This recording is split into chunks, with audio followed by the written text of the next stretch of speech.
2 শতাব্দীরও বেশি পুরনো বস্টনের অ্যাথেনিয়াম লাইব্রেরি। শুধু তাই নয়, গ্রন্থাগারটি সংরক্ষণ করে আসছে ইতিহাস, ঐতিহ্য এবং সংস্কৃতি। সময়ের সাথে সাথে বেশ কয়েক দফা নকশা পরিবর্তন করে আধুনিকায়নও করা হয়েছে পাঠাগারটিকে। বর্তমানে লাইব্রেরিটি পরিণত হয়েছে সাধারণ মানুষের জন্য এক উন্মুক্ত কমিউনিটি স্পেসে। বোস্টন কমনের পাশে দাঁড়িয়ে আছে 200 বছর পুরনো এক জ্ঞান মন্দির, বোস্টন অ্যাথেনিয়াম।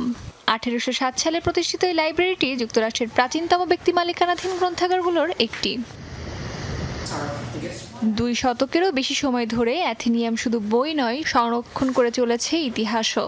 দেয়ালে সাজানো শতাব্দী প্রাচীন শিল্পকর্ম আর বইগুলো যেন অতীতের নীরব সাক্ষী।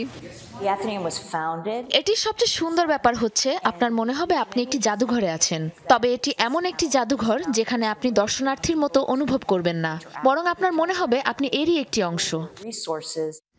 জ্ঞান চর্চা আর ভাব বিনিময়ের জায়গা হিসেবে শুরু হলেও সময়ের সাথে বদলে গেছে প্রতিষ্ঠানটির চরিত্র।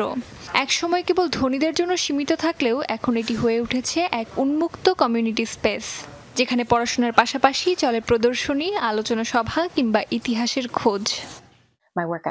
ঘরে বসে বা কফি শপে কাজ করার চেয়ে এখানে কাজ করার অনুভূতি একদম অন্যরকম। এখানে তুমি তোমার সমস্ত মনোযোগ ও জ্ঞান কাজে লাগাতে পারবে।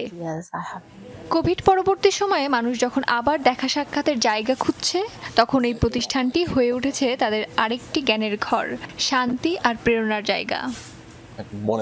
কোভিড পরবর্তী সময়ে অনেকেই বাড়ি থেকে কাজ শুরু করে, ফলে তারা বাড়ির বাইরে একটা কমিউনিটির অংশ হতে চায়।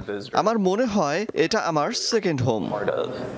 যারা ঐতিহাসিক লাইব্রেরিগুলোর নীরবতা এবং আত্মীয়তার অনুভূতির প্রতি আকৃষ্ট হন, তাদের জন্য উপযুক্ত জায়গা এটি। বোস্টন অ্যাথেনিয়াম শুধুই একটি লাইব্রেরি নয়, এটি জ্ঞানের আলো ছড়ানো এক জীবন্ত ঐতিহ্য। অস্মিতা বিশ্বাস, যমুনা নিউজ।